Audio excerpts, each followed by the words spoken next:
tengah buat apa tu? Hai, kami tengah ulang kaji subjek pengajar Malaysia ni. Marilah ulang kaji sekali dengan kami. Ia mengenai agama Kristian. Adlina, dah ulang kaji ke? Belum lagi. Rajinnya korang. Boleh tak korang terangkan sikit mengenai agama Kristian ni? Boleh je. Mari kita mulakan dengan pengenalan agama Kristian. Agama Kristian ini merupakan salah satu agama yang terbesar di dalam dunia ini dan juga ramai orang mengamalkan ajaran agama Kristian. Terdapat 2.1 bilion penganut agama Kristian yang ada di dalam dunia ini. Di Malaysia pula terdapat lebih kurang 2 juta penduduk Malaysia yang menganuti agama Kristian. Jadi apakah agama Kristian ini? Mari saya terangkan. Baiklah, agama Kristian merupakan kepercayaan yang berpusat pada kepercayaan mengenai kelahiran, kehidupan, kematian dan kebangkitan Yesus Kristus. Dan juga agama Kristian merupakan monoteistik, iaitu mereka hanya percaya kepada satu Tuhan sahaja. Ketuhanan ilahi agama Kristian terbahagi kepada 3 bahagian, iaitu bapa ialah Tuhan mereka, anak lelaki iaitu Nabi Isa dan akhir sekali Roh Kudus. Seterusnya, simbol suci bagi agama Kristian ialah palang salib, iaitu tanda palang. Ia boleh didapati di gereja dan mereka juga menggunakannya sebagai loket. Tanda salib ini juga dikatakan dapat melindungi mereka yang menganuti agama Kristian daripada bahaya. Bagaimana agama Kristian boleh tersebar luas sehingga negara kita? Jadi, saya akan terangkan pula sejarah bagaimana agama Kristian boleh tersebar. Penyebaran agama Kristian ini tersebar luas di Eropah pada zaman Rom, iaitu semasa pemerintahan Konstantin pada abad ke-3 dan abad ke-4 sebelum Masihi. Di tanah Melayu pula, kemunculan agama Kristian dapat dilihat pada orang Nestoria dan juga para pedagang yang datang ke tanah Melayu pada zaman dahulu di Melaka. Melaka merupakan antara tapak yang terawal yang menerima kedatangan Kristian. Kedatangan agama Kristian di tanah Melayu juga dapat dibuktikan lagi apabila Belanda berjaya menawan Melaka dari Portugis. Melalui peristiwa tersebut, orang Belanda telah menyebarkan agama Kristian di tanah Melayu dan agama Kristian telah tersebar luas di negeri-negeri Melayu yang lain. Seterusnya, saya akan serahkan kepada ahli kumpulan saya untuk menerangkan lebih dalam lagi tentang agama Kristian. Seterusnya ialah perkahwinan agama Kristian. Perkahwinan agama Kristian ini memandangkan perkahwinan sebagai satu ikatan suci antara seorang lelaki dan juga seorang perempuan untuk sepanjang zaman. Oleh itu, perceraian agama Kristian tidak boleh diiktirafkan sama sekali. Jadi, seorang lelaki hanya boleh berkahwin untuk sekali seumur hidup. Begitu juga dengan perempuan. Relatifnya, perkahwinan bagi penganut agama Kristian ini menganggap perkahwinan sebagai suatu hubungan antara seorang lelaki dan juga seorang perempuan yang telah sama-sama bersetuju untuk hidup bersama. Bagi objektif perkahwinan orang Kristian ini ialah agar manusia mempunyai teman, penyokong serta pendamping hidup di dunia. Maka, suami isteri adalah merupakan pasangan yang terbaik di dunia seperti mana kisah Adam dan Hawa. Suami isteri juga adalah wajah Tuhan di dunia dan ia merupakan gambaran cinta Tuhan di dunia. Oleh itu, setiap pasangan suami isteri adalah bertanggungjawab ke atas pasangan masing-masing. Justru, mereka tidak perlu bersaing sesama sendiri kerana mereka adalah pasangan yang saling melengkapi antara satu sama lain untuk membina keluarga bahagia. Tambahan lagi, gereja adalah tempat membina institusi bagi membentuk tanggungjawab terhadap masyarakat perkahwinan. Selain itu, gereja juga berfungsi untuk membangunkan anak-anak menjadi masyarakat yang baik dengan melalui proses yang terdapat dalam perjanjian perkahwinan. Itu sahaja daripada saya. Saya baru saja habis ulang kaji saya berkenaan agama Kristian. Biar saya terangkan sedikit. Berdasarkan apa yang saya belajar, terdapat berbagai tradisi agamawi, kepercayaan dan juga cara sembahyang yang tertentu wujud di dalam agama Kristian. Agama Kristian terbahagi kepada 3 ajaran utama yang terbentuk sejak 2000 tahun dahulu. Yang pertama ialah Katolik Roma yang merupakan mazhab terbesar dengan anggaran sebanyak 1.2 bilion penganut yang telah dibaptis. Seterusnya ialah mazhab Ortodoks yang terbahagi kepada 2, iaitu Ortodoks Timur dan Ortodoks Timur Tengah. Akhir sekali ialah mazhab Protestan yang mengandungi berbagai mazhab dan aliran fikiran seperti Reformasi, Lutheran, Methodist dan juga Injili. Seterusnya saya akan terangkan pula berkenaan Yesus Kristus yang merupakan tokoh utama penganut agama Kristian. Yesus Kristus telah dilahirkan di Palestin. Kerasulan beliau bermula ketika beliau berumur 30 tahun. Beliau dikatakan gigih berkhutbah dan berceramah di rumah ibadah kaum Yahudi, sama ada di kuil ataupun sinagog. Khutbah-khutbah beliau tadi ketika itu banyak mengajak kaum Yahudi agar kembali kepada cara hidup dan ajaran yang diajar oleh Nabi Musa AS. Seruan beliau itu diterima baik oleh kaumnya yang selama ini memang tidak senang dengan gelagat dan para ulama Yahudi yang telah menyeleweng dan menyimpang jauh dari ajaran Nabi Musa AS yang sebenar. Maka pengaruh Yesus Kristus berkembang dengan sangat cepat sehingga para ulama Yahudi berasa kedudukan mereka dan pengaruh mereka tercabar dan terancam.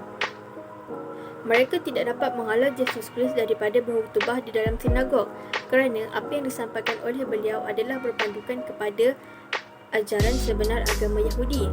Lalu secara diam-diam para ulama ini telah mengatur langkah untuk menghapuskan Yesus Kristus. Oleh kerana para ulama Yahudi tidak berkuasa untuk menangkap, mendakwa dan menjatuhkan hukuman bunuh ke atas Yesus Kristus, maka mereka telah mempengaruhi pihak berkuasa Rom yang memerintah jajahan Palestin pada ketika itu untuk menangkap Yesus Kristus dengan alasan bahawa Yesus Kristus adalah seorang aktivis yang berbahaya dalam kalangan kaumnya.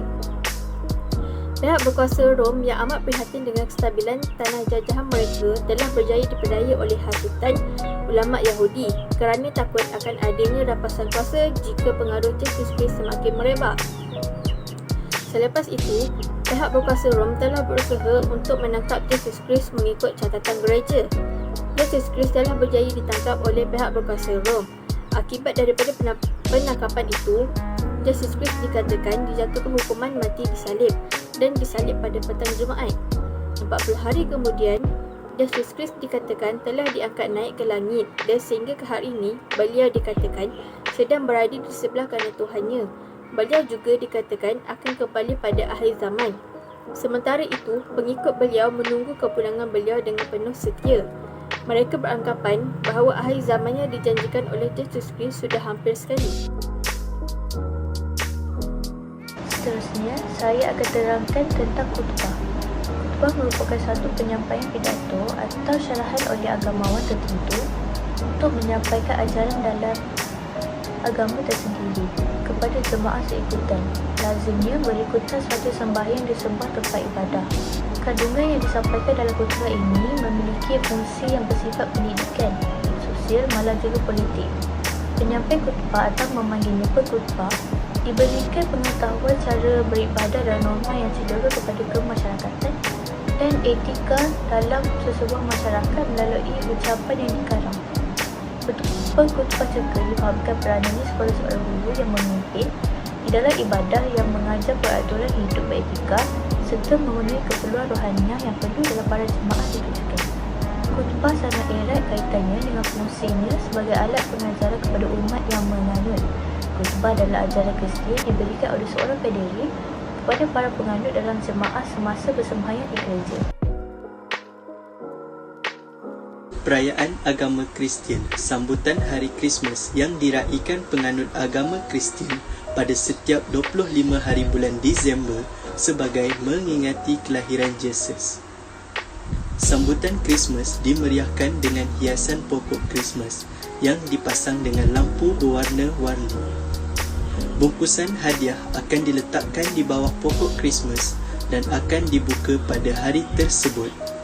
Pada malam itu juga, semua ahli keluarga akan berkumpul di rumah ibu bapa mereka dengan suasana penuh gembira. Kanak-kanak tidak digalakkan menghadiri upacara sembahyang pada malam itu. Di sebaliknya, disuruh tidur kerana mengikuti kepercayaan semasa mereka tidur. Santa Claus akan datang membawa hadiah untuk anak-anak mereka seperti mana masyarakat lain. Pada pagi Krismas, mereka akan mengunjungi gereja untuk upacara sembahyang. Apa itu Hari Ester? Tahukah anda, Hari Ester hari paling penting dalam kalender upacara keagamaan Kristian, orang ramai sering mengaitkan agama itu dengan Krismas, walaupun Krismas masih merupakan hari penting untuk meraihkan kelahiran Yesus. Namun, hari Easter sebenarnya hari utama dalam kepercayaan Kristian. Malah, dalam beberapa sudut, ia sama penting kepada penganut Kristian sebagaimana Aidilfitri yang penting dalam Islam. Seterusnya, ia mempunyai 3 rukun seperti sembahyang, pengorbanan dan juga berpuasa. Selain amalan tradisi berpuasa daripada makan, ramai juga memilih untuk berpuasa agar dihindari daripada sifat buruk seperti perasaan iri hati. Di samping itu, memandangkan ia acara yang berlangsung selepas berakhirnya amalan berpuasa, jelas sekali perayaan ini bermula dengan jamuan makan.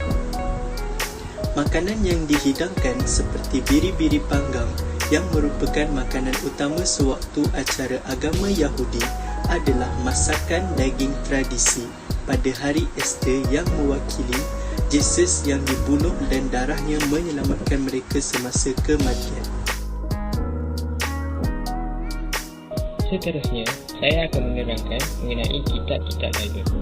Agama Kristian juga mempunyai kitab suci agama mereka yang tersendiri, iaitu kitab Bible atau dikenali sebagai Holy Bible. Perkataan Bible ini diambil daripada bahasa Koine Greek, iaitu Biblos, yang berwawang masuk buku. Kitab ini muncul dalam bentuk penyusunan teks dari pelbagai bentuk yang berkait dengan kepercayaan bahawa kesemuanya adalah wahyu Tuhan.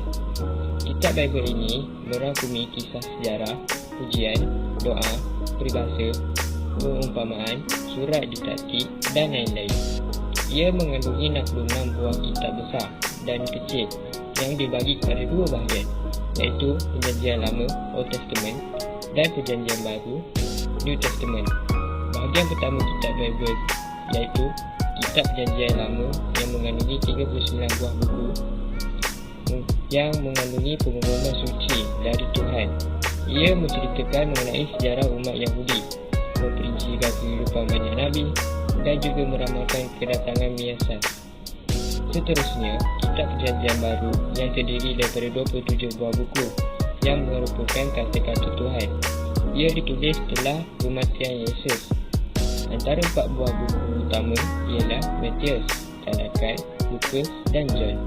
Ia dikenali sebagai Kitab Injil. Isi kandungan Kitab Perjanjian ini menceritakan mengenai kehidupan dan juga kematian Yesus. Akhir sekali, eloklah saya simpulkan sedikit mengenai bab ini. Sebagai penduduk negara Malaysia yang berbilang kaum, bangsa dan agama, kita sewajarnya mengambil tahu tentang asas-asas kaum dan agama lain demi mewujudkan kesejahteraan dalam kalangan masyarakat. Saya harap kita semua dapat ilmu yang cukup hari ini dan semoga orang yang melihat video kami ini mendapat keputusan yang cemerlang. Terima kasih semua.